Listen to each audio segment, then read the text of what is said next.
భారతి చెప్పే కథలకు స్వాగతమండి. ఫ్రెండ్స్, నేను చందమామలో బేతాళ కథలు వరుసగా చదివి వినిపిస్తున్నానండి. ఈ కథ పేరు రుజువు కాని నేరం. చాలా కాలం క్రితం హరిప్రసాద్ అనే ఆయన 3 గ్రామాలకు జమీందారు.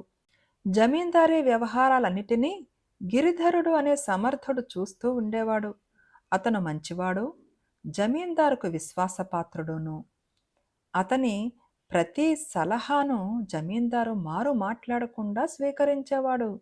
గ్రామాలలో ఎవరికి ఏది కావలసినా గిరిధరుడికి ఒక నమస్కారం పెట్టి పని జరిపించుకునేవారు. క్రమంగా ఊళ్ళు పెరిగాయి. వాటితో పాటు నమస్కారం పెట్టేవాళ్ల సంఖ్య కూడా పెరిగింది. ఒకే రక సహాయం ఇద్దరు ముగ్గురికి అవసరమైనప్పుడు వాళ్ళలో పోటీలు ఏర్పడసాగాయి. నమస్కారాలు పెట్టేవాళ్ల మీద పోటీగా కొందరు పళ్ళ బుట్టలు పట్టుకురాసాగారు. గిరిధరుడు సహజంగా నమస్కారాల వాళ్లను పక్కకు పెట్టి పళ్ళ బుట్టల వాళ్ళకి ఎక్కువ శ్రద్ధ చూపక తప్పలేదు. పనులు చేయించుకునే వాళ్ళలో పోటీ ఇంకా పెరిగిపోయింది. పళ్ళ బుట్టల మీద రూపాయల సంచులు ఎక్కి వచ్చాయి. ఈ విధంగా అడగకుండా డబ్బు తన ఇంటికి నడుచు వస్తుంటే దాన్ని తోసిపుచ్చటంలో గిరిధరుడికి అర్థం కనిపించలేదు. గుడి పూజారి ఉద్యోగమే కాని, బడి పంతులు ఉద్యోగమే కాని డబ్బు ముట్ట చెప్పిన వాడికే దక్కుతున్నది. రాను రాను గిరిధరుడి భార్య మెడ నిండా మోయలేనంత బంగారము, ఇంటి నిండా అంతులేని వస్తు సామగ్రి ఏర్పడ్డాయి. దీని ఫలితంగా హరిప్రసాద్ జమీందారీలో లంచం పెట్టగలవాడికే తప్ప నిజమైన అర్హతలు గల బీదవారికి బతుకు తెరువు లభించకుండా పోయింది అని ప్రజలు చెప్పుకోసాగారు. శేషగిరి అనే పేదవాడు ఈ సంగతి స్వానుభవం ద్వారా తెలుసుకున్నాడు. అతను కట్టిక పేదవాడు, వారాలు చేసి చదువుకుని ఎంతో తెలివితేటలు కలిగినవాడు. అతను గిరిధరుడికి చాలా నమస్కారాలు పెట్టాడు, కానీ ఒక పళ్ళబుట్ట అయినా ఇయ్యలేకపోయాడు. అతనికి ఏ ఉద్యోగము దొరకలేదు. తన నమస్కార బాణాలు గిరిధరుడికి ఎక్కడా తగలలేదని తెలిసి శేషగిరికి ఒళ్ళు మండుకొచ్చింది. అతను జమీందారు వద్దకు వెళ్ళి, మీ జమీందారీ వ్యవహారం ఏమీ బాగాలేదు. లంచం పెట్టితే చాలు, ఎలాంటి పనికి మాలిన వాడికైనా పని దొరుకుతున్నది. చదువు తెలివి ఉన్న పేదలు నీరు కారిపోతున్నారు అంటూ గిరిధరుడి మీద ఫిర్యాదు చేశాడు. జమీందారు నిర్ఘాంతపోయాడు. అతనికి గిరిధరుడి మీద అంతులేని నమ్మకం. గిరిధరుడు ఎందరో పేదవారిని చూసి జాలిపడి తనతో చెప్పి బంజరు భూములు ఇప్పించాడు. ఇన్ని ఏళ్ల మీద గిరిధరుణ్ణి గురించి ఒక్క ఫిర్యాదు కూడా రాలేదు. శేషగిరి మాట నమ్మలేకపోయాడు జమీందారు. నీ మాట నిజమైతే గిరిధరుడి ఉద్యోగం నీకిస్తాను అని చెప్పి అతన్ని పంపేశాడు. తరువాత జమీందారు యాయవారం బ్రాహ్మణ్ణి ఒకణ్ణి పట్టుకుని, ఫలానా గ్రామంలో కొత్తగా గుడి కట్టారు, ఈ 100 రూపాయల సంచి తీసుకుని ఆ ఊళ్ళో ఉండే గిరిధరుడికి ఇచ్చి గుడి పూజారి పని ఇప్పించమని అడుగు అని చెప్పి పంపేసి, పూజలు చేయించటంలో చాలా కాలంగా అనుభవం ఉన్న మరొక బ్రాహ్మణ్ణి పిలిపించి, నువ్వు ఫలానా గ్రామంలో ఉన్న గిరిధరుడు అనే ఆయనకు నమస్కారం చేసి కొత్త దేవాలయానికి పూజారి పని ఇప్పించమని అడుగు అని అతన్ని కూడా పంపేశాడు. ఇద్దరూ ఇంచుమించు ఒకేసారి గిరిధరుడు దగ్గరకు వెళ్లారు. యాయవారపు బ్రాహ్మడు రూపాయల సంచి పట్టుకుని కూర్చున్నాడు. అయినా రెండోవాడు తన చిన్ననాటి మిత్రుడు కావటం వల్ల గిరిధరుడు అతనితో చాలాసేపు సరదాగా కబుర్లు చెప్పి అతనితో వచ్చిన పని తెలుసుకుని, ఈ గుడి మన జమీందార్ గారు కట్టించినదే, నీవంటి అనుభవం కలవాణ్ణి పూజారిగా నియమించటానికి జమీందార్ గారు ఎందుకు అభ్యంతరం చెబుతారు అన్నాడు. యాయవారపు బ్రాహ్మడు కూడా అదే పని కోసం వచ్చాడని తెలిసి గిరిధరుడు, ఏమీ రాని నీకు పూజారి పని ఏమిటి, వెళ్ళబోయ్ అన్నాడు. గిరిధరుడు తన చిన్ననాటి స్నేహితుణ్ణి గుడి పూజారిగా నియమించాలని జమీందారుకు సలహా ఇచ్చిన మీదట జమీందారు శేషగిరికి కబురు పెట్టి, నేను గిరిధరుడికి పరీక్ష పెట్టి చూశాను, అతను లంచగొండి అని రుజువు కాలేదు అని చెప్పాడు. శేషగిరి కొంచెం చిరాకుపడి, అతను లంచగొండి అనడానికి వేరే పరీక్ష కావాలా అండి? అతని భార్య మెడలో ఉన్న కట్టెడు బంగారపు నగలు చూడండి, సామానుల కొట్టులాగా ఉండి అతని ఇల్లు చూడండి, మీరిచ్చే జీతం మీద అతను అంత బంగారము అన్ని సామాన్లు కొనలేడని మీకే తెలుస్తుంది అన్నాడు జమీందారుతో. జమీందారు గ్రామాల తనిఖీ నెపం మీద త్వరలోనే చెప్పకుండా పెట్టకుండా గిరిధరుడి ఇంటికి వెళ్ళాలని నిశ్చయించుకున్నాడు.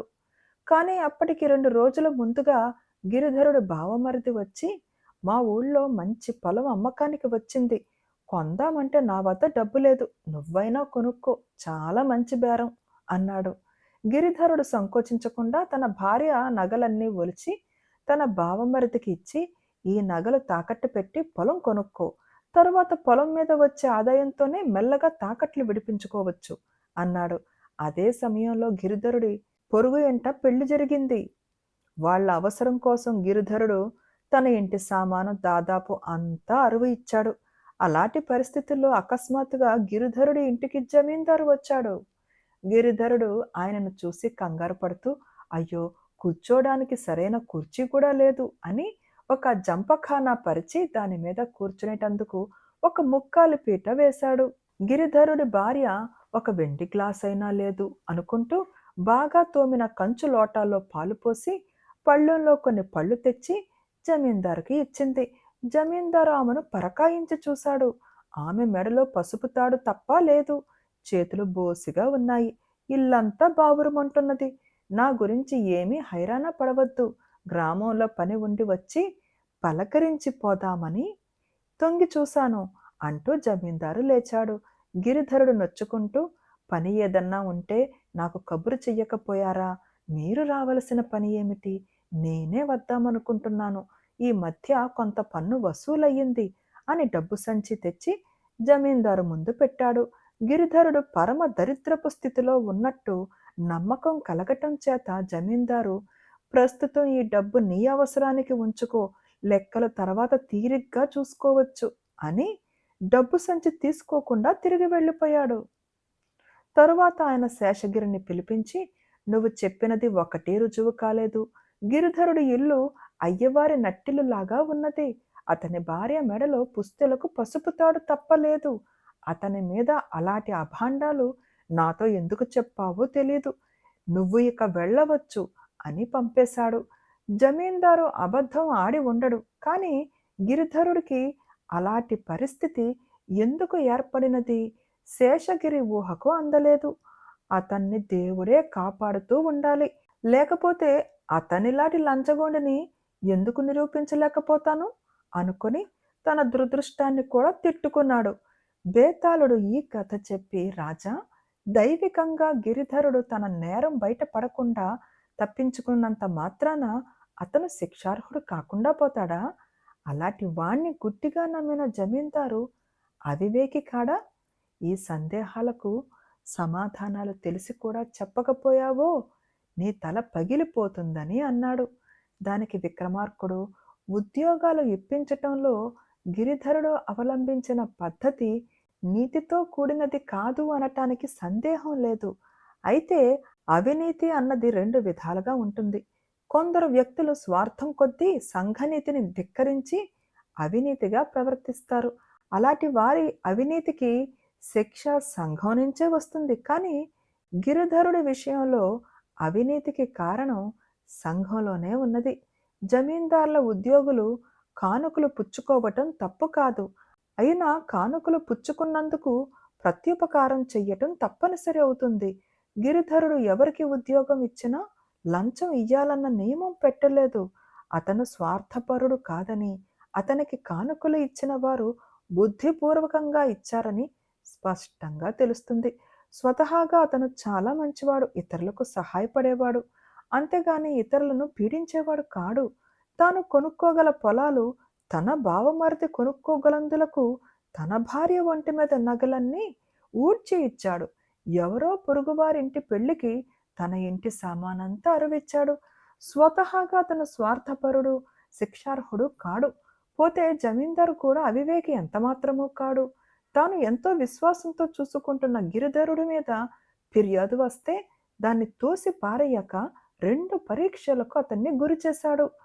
ఒకవేళ గిరిధరుడు సంపద బయటపడినా జమీందారు అతన్ని శిక్షించటానికి అవసరమైన విషయం శేషగిరి రుజువు చెయ్యలేడు.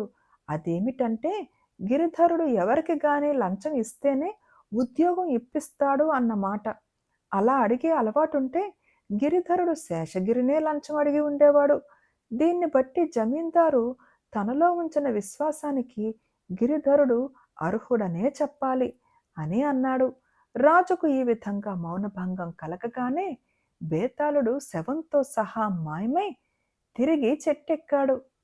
అండ్ ఈ కథ మీకు నచ్చితే తప్పకుండా లైక్ చేయండి అండ్ షేర్ చేయండి అండ్ ప్లీజ్ కామెంట్ కూడా పెట్టండి. And thank you. ఈ కథలు వింటున్నందుకు చాలా థ్యాంక్స్ అండి.